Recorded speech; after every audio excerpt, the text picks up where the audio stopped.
सामने से हट जाइए, यहाँ कुछ मत करिए, आगे जाके जो करना है करिए, मस्जिद के सामने कुछ नहीं। खुदा आगे वो मौलवी आप ही हैं क्या? नहीं, मैं नहीं हूँ, लेकिन जिम्मेदार हूँ, लेकिन यहाँ से हट जाइए, भीड़ मत लगाइए मस्जिद के सामने और उधर हो जाइए। आपको जो बात करनी है आगे जाकर कर लीजिए, यहाँ मस्जिद के सामने भीड़ मत लगाइए। यहाँ अस्सलामु अलैकुम रहमतुल्लाहि व बरकातुहू। नाज़रीन, इस्तकबाल है आपका हमारे चैनल अल हिंद इस्लामिक ट्यूब पर। आए दिन इन दो टके के मीडिया वालों की बहुत ज़्यादा गुंडागर्दी बढ़ती चली जा रही है। मदरसों में, स्कूलों में और मुसलमानों के जमगट्ठों में जाना और उनसे ऐसे सवाल करना, जबकि इन बदबख्त गोदी मीडिया के ज़रा बराबर भी हिम्मत नहीं होती कि वो हुकूमत वक्त से सवाल पूछ ले, अडानी के बारे में हुकूमत से सवाल पूछ ले, लेकिन इनको तो मजलूमों के पास आकर उनको मजाक बनाने ही से फुर्सत नहीं मिलती। मुसलमानों के पास आते हैं और स्कूलों में, मदरसों में और मुसलमानों की जगह पर जाकर ऐसे सवालात पूछते हैं उन लोगों से जो लोगों को वाकिफियत ही नहीं होती। जी हाँ नाज़रीन इकराम, हाल ही में अतीक अहमद का जो मसला आप हजरात ने मीडिया पर देखा होगा, गोदी मीडिया ने अपनी औकात यहाँ तक दिखा दी कि एक जगह जब रोका गया अतीक अहमद की वैन को, गाड़ी को, तो वहाँ से अतीक अहमद को पेशाब कर रहा था।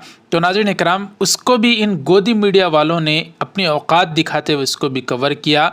इस पर बहुत ज़्यादा गोदी मीडिया का मजाक बनकर रह गया, लेकिन गोदी मीडिया को कहाँ समझ में आता है। ऐसा ही मामला पेश आया। अतीक अहमद जिस बस्ती में रहते हैं वहाँ जाकर मस्जिद के पास खड़े होकर इन बदबख्त एक दो टके के गोदी मीडिया के एक एंकर ने जाकर वहाँ मुसलमानों से सवाल करना शुरू किया और पूछता है कि अतीक अहमद के मसले में आपका क्या कहना है, क्या आप खुश हैं? जबकि इन बदबख्तों को इतना भी नहीं मालूम होता कि आम मुसलमानों का अतीक अहमद से क्या लेना देना।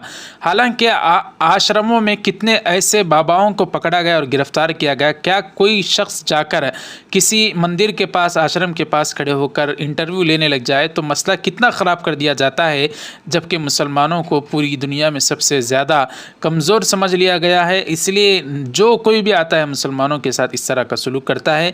वहाँ तो अल्हम्दुलिल्लाह कुछ मुसलमानों ने इन बदबख्तों को कुछ भी पूछ कर नहीं देखा, ये सवाल कर रहे थे, लेकिन मुसलमान चले जा रहे थे मस्जिद को नमाज़ पढ़ने के लिए। इसी तरह इन बदबख्तों को ज़रा बराबर भी पूछ कर नहीं देखना चाहिए। फिर एक शख्स आते हैं जो मस्जिद के ज़िम्मेदार हैं, वो कहते हैं आप यहाँ से चले जाएँ, आपको यहाँ ठहरने की इजाज़त नहीं है। इन बदबख्तों को इसी तरह से भगा देना चाहिए। जब भी कोई इस तरह का गोदी मीडिया वाला आकर इस तरह के सवालात करने लगे तो उसको जवाब बिल्कुल ना दें और उसको वहाँ से भगा देने की कोशिश करें। नाज़रीन इकराम, इस सारे वीडियो को अगर आप उस शख्स के देखना चाहते हैं तो टेलीग्राम का हम एक लिंक दे रहे हैं, वहाँ जाकर मुलाहिज़ा फरमा सकते हैं। आपकी क्या राय इस मामले में? जो भी लोग इस वीडियो को देख रहे हैं उस पर बहुत ज़्यादा भड़क रहे हैं, आप क्या कहना चाहते हैं हमें कमेंट कर बताएं। वीडियो को लाइक कर दें, शेयर करें, चैनल को हमारे सब्सक्राइब कर दें। जज़ाकुमुल्लाह। अस्सलामु अलैकुम व रहमतुल्लाहि व बरकातहू।